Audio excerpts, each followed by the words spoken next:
le plus important biais qui soit en matière boursière.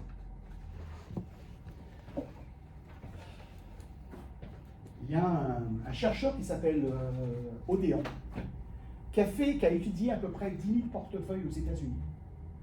Il a regardé l'historique de ces portefeuilles. Et il a constaté un phénomène absolument incroyable. Et il s'est dit, c'est pas possible. Il a revérifié sur d'autres portefeuilles. Il a refait des expériences. Il s'est aperçu que les clients s'amusaient à un jeu un petit peu pernicieux avec leurs titres. Écoutez-moi bien. Ils vendent trop rapidement les bons titres et ils gardent une éternité les mauvais titres. C'est un phénomène qui se répète. Et ce qui est encore plus vicieux dans ce schéma-là, c'est qu'il remplace les bonnes sociétés par des mauvaises sociétés et il conserve les mauvaises sociétés pendant un temps infini. Qui peut m'expliquer pourquoi ce phénomène est préjudiciable et sur quel biais il s'appuie? Vous avez les éléments pour comprendre ce phénomène-là, qui s'appelle l'effet de disposition. C'est très important, je peux vous assurer que 95% des investisseurs en bourse commettent cette erreur. La tentation est trop forte de rentrer dans cette erreur. Vous savez ce qui se passe? Dites-moi. Pourquoi ça se passe, ça? Vous comprenez bien, là? Regardez, vous voyez? Tous les bons chevaux, en fait, on se débarrasse des bons chevaux et on garde les mauvais chevaux. Et en plus, quand on se débarrasse des bons chevaux, on les remplace par des mauvais chevaux. Donc, vous voyez la dynamique négative qui s'instaure dans un portefeuille. Alors, rappelez-vous, hein, ce que je vous disais il y a 2 jours en vous disant que la performance des investisseurs est inférieure aux indices. Ben, c'est normal. Si vous continuez à faire des erreurs en permanence, ce genre d'erreur, c'est-à-dire vous débarrasser des bons titres, comment voulez-vous surperformer l'indice? Pourquoi, à votre avis, ce phénomène intervient? Pourquoi? Ben, je vous l'ai expliqué un petit peu.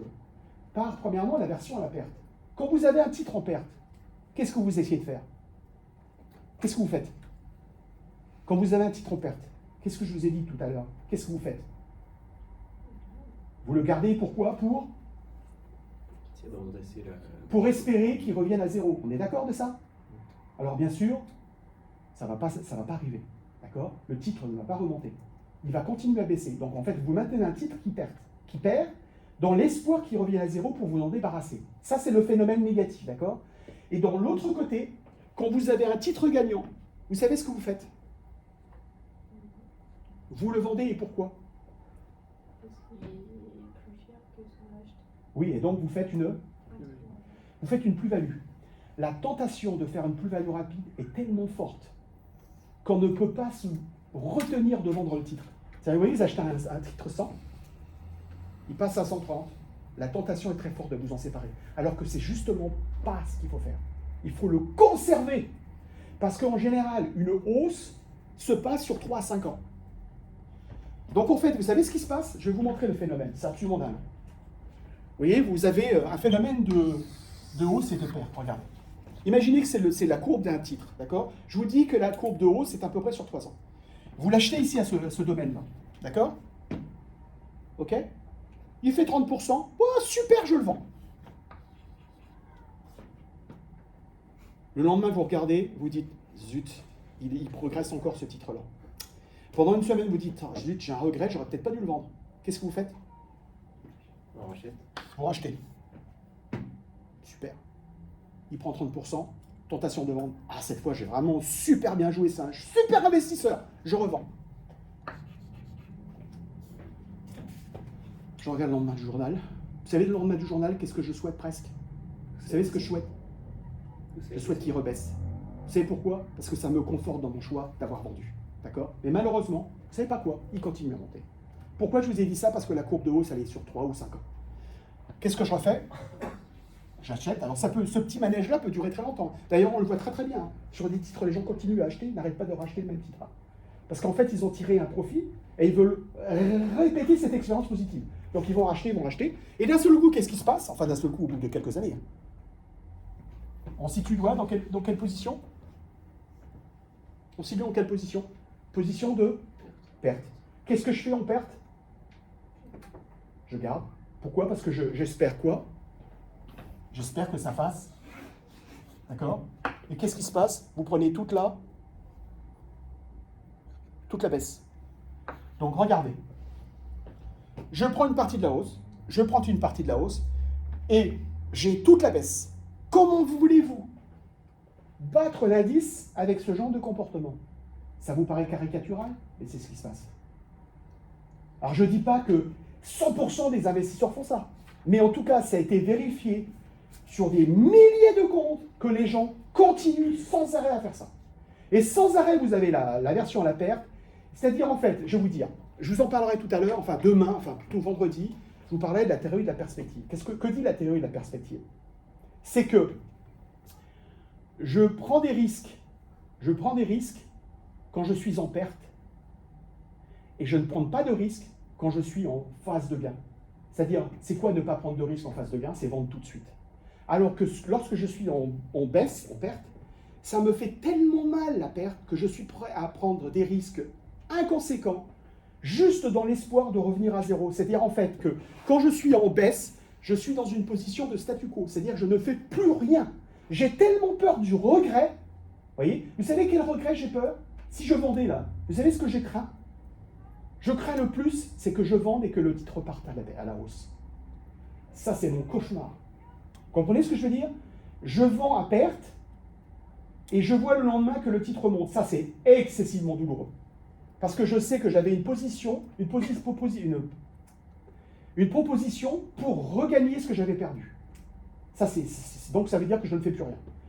Question? La courbe de hausse, 3-5 ans, c'est une moyenne? Bon, attendez, je vous dis, c'est vraiment un chiffre un peu approximatif. Hein. C'est-à-dire, en fait, ce que je veux dire par là, c'est que la hausse dure plus longtemps qu'on ne le pense. C'est-à-dire qu'une bonne société, elle reste une bonne société dans plusieurs années. Vous comprenez ce que je veux dire? Elle est portée par un secteur, elle est portée par ses compétents. C'est pas juste 2 mois ou 2 jours. La hausse, elle est beaucoup plus longue. Et d'ailleurs, je vais vous dire, c'est assez marrant. Il y a été des études qui ont été faites sur les meilleurs comptes boursiers. Et vous savez, c'est lesquels les meilleurs comptes boursiers? C'est lesquels? C'est les comptes où les gens ne font rien sur leur compte, justement. Ils ont vérifié, ils ont dit, tiens, vous savez, sur les milliers de comptes qu'ils ont regardés, ils se sont dit, tiens, il y a quelques comptes qui surperforment l'indice. Je vais aller voir ce que c'est.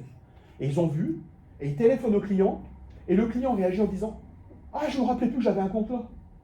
C'est-à-dire, en fait, c'est parce qu'il n'a pas agi que le compte a surperformé. C'est quand vous commencez à toucher votre compte que vous faites n'importe quoi. Et donc, le fait de laisser le compte et de ne rien faire, à la limite, c'est mieux que d'essayer de s'intéresser, d'essayer de vendre, d'acheter, d'être plus malin que le marché, alors que le marché est toujours plus malin que vous. Est-ce que vous comprenez le raisonnement? Ça, c'est ce qu'on appelle l'effet de disposition. Essayez. Ça, si je peux vous donner un conseil, c'est que si un jour vous achetez quelque chose en bourse, okay, je vous dirai comment il faut faire, mais en tout cas, la chose importante, c'est ne résister à la tentation de vendre. Si vous voyez que le titre augmente, résistez à la tentation de vendre. Vous verrez, vous serez ravi de le faire. Alors la meilleure chose à faire, c'est vous acheter, pour des bonnes raisons, et vous laissez tomber le titre, vous ne le regardez plus. Le pire, c'est de le regarder tout le temps. Et ce qu'il faut faire lorsque ça baisse, il faut prendre la décision. Je sais, ça fait mal. On vend. On va souffrir 2 secondes, c'est pas la fin du monde, hein, et on réinvestit sur un autre titre. À la limite, il vaudrait mieux réinvestir sur le titre qui a bien marché. Vous feriez moins d'erreurs que de le laisser à la perte. Est-ce que vous comprenez le raisonnement? C'est ce qu'on appelle le biais, l'effet de disposition. C'est vraiment... Alors je vous dis, il est d'autant plus nocif que vous avez ça, mais en plus vous remplacez les bons chevaux par des mauvais. C'est ça qui est pire. C'est que les bonnes actions, vous allez les remplacer par des titres qui ont surperformé depuis 3 ans. Donc vous allez acheter la performance passée, et là, vous arrivez à la fin du cycle. Donc c'est vraiment vicieux. Vous voyez ce que je veux dire? C'est vraiment un phénomène vicieux. Et je vous assure que c'est très, très, très commun. Donc si vous retenez aujourd'hui quelque chose, retenez ça. Le reste, bon, rappelez-vous de sunk cost fallacy, ça c'est très important aussi. On fait beaucoup d'erreurs de raisonnement avec le biais des coûts irrécupérables. Mais en tout cas, avec l'effet disposition, c'est vraiment essayer de retenir ça. OK? Est-ce que vous pigez le...